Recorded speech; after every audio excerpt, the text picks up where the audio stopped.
Hi friends, host Eric here, host Talking with Famous People. I'd like to discuss a little bit today a question that I often am asked, and it's an interesting question, which is, when exactly do people determine their types? Are they born with their type? Do they develop it in early childhood? Is it something that comes into being over the course of their first few years, over the course of the first 10 years, or what? Well, my basic position on this is people are born with their type.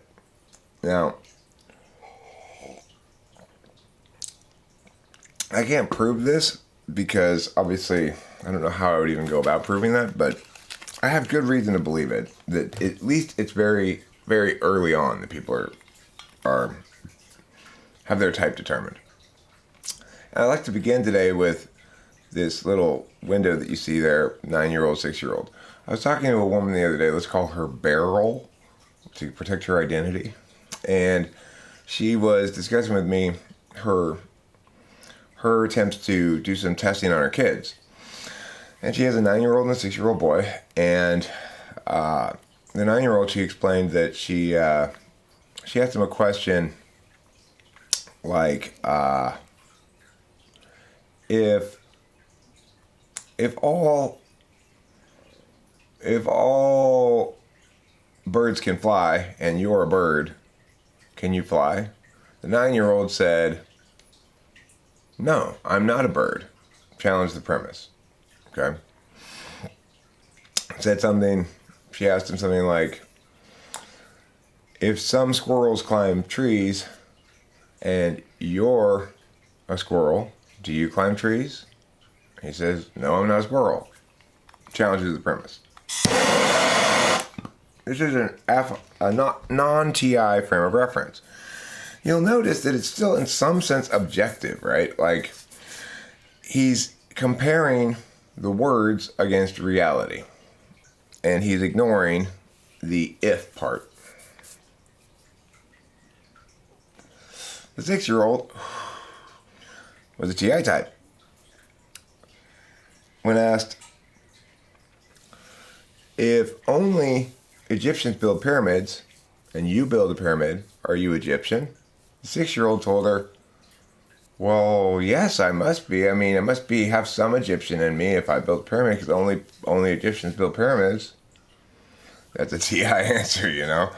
And then when asked about squirrels, like, you know, if some squirrels climb trees and some tree climbers like nuts, we include some squirrels like nuts, he says no, because some do, others don't. Correct TI response. This is the 6-year-old, okay? The 9-year-old, not a TI person. And I want to add to this an additional thing. When I was a little kid, this is a story I was told many times by my mom, who was an SI Dom who liked to repeat stories, you know. And one of her adorable memories of me was that when I was a little kid, it had to be before the end of first grade, because by the end of first grade, my speech impediments were all fixed. Probably kindergarten or somewhere, preschool age. My parents were watching a television show in the family room or the living room or wherever, and it was about World War II, probably on PBS. And I was playing on the floor with my blocks, and apparently I said to my parents, after being in there for a little while with them, I said, this is not a program for little boys. And I packed up this program is not appropriate for little boys, is what I said. I've heard this story a million times, so I know that's exactly what I said. This program is not appropriate for little boys. Now, if you think about this, if you're a little child and you're watching a war thing that's disturbing you, and you're seeing death and stuff, and it's making you unhappy or upset or emotionally disturbed, the natural thing to say is, this is upsetting me. But because I'm FI polar, even kindergarten age, instead of saying, this is upsetting me or making me feel bad, I said the FE thing. This program is not appropriate for little boys. And I packed up my shit and left. So, I mean, the thing is, the takeaway there is, I was extremely verbose even as a little kid. My mom basically said I came out of the womb talking, and I talked the blue streak as soon as I learned to talk, which was very early.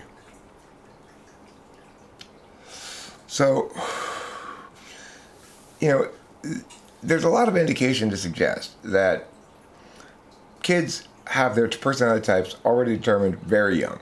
And I've got lots of reasons to believe that in terms of students I work with as well. I was working with my ISTP student Chloe yesterday on a grammar.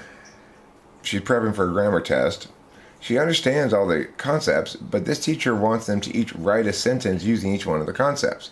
It's a very simple thing. It's like, write a sentence using a predicate adjective. She is pretty. Or whatever. But the thing is, for Chloe, even after I'd gone over all the concepts, she understood them all perfectly. There was no problem there.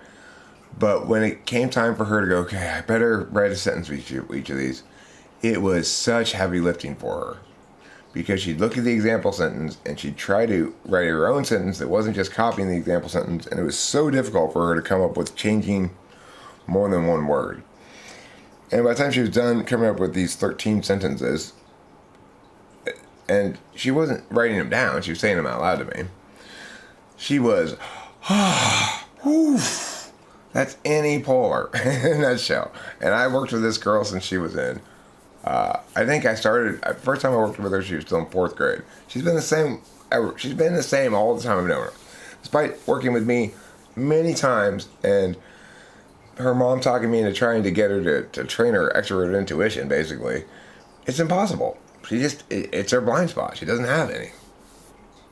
And similarly, Jeffrey, their son, who's an ENTP, he's a constant headache for his mom. Because why? He's got big plans, big visions, and shitty TE.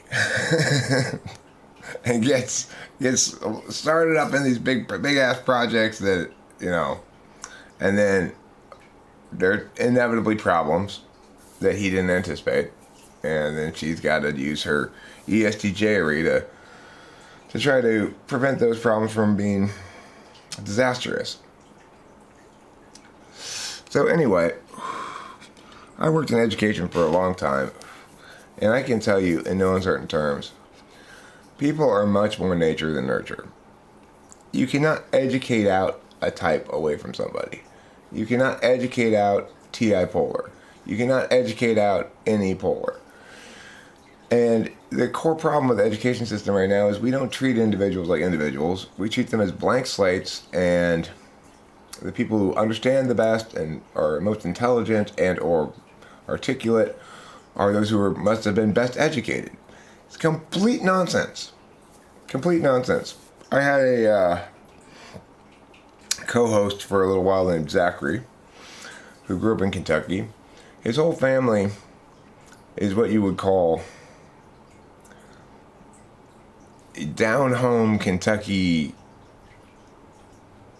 folk that are not into fancy words, they're not into education and stuff like that, right? And yet their INTP son Zachary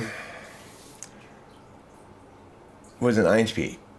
And he grew up in this family with ESFP, ISFP, ISTJ, and in a community of a very a rather anti-intellectual culture and community. And yet, when he found me on YouTube, we had incredible, deep, heavy, intense philosophy talks and stuff,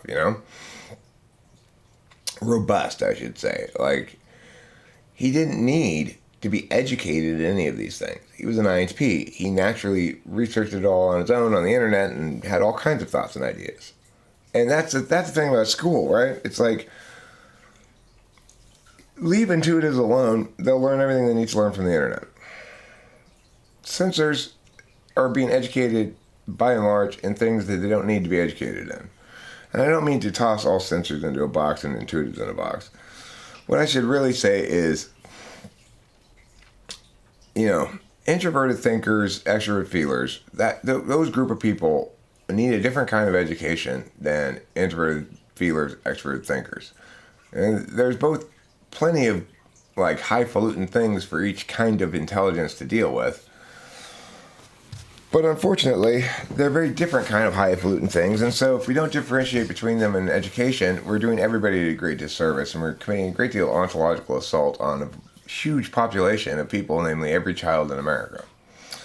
So that's this video, and thanks for watching. Don't forget to eat plenty of cheese.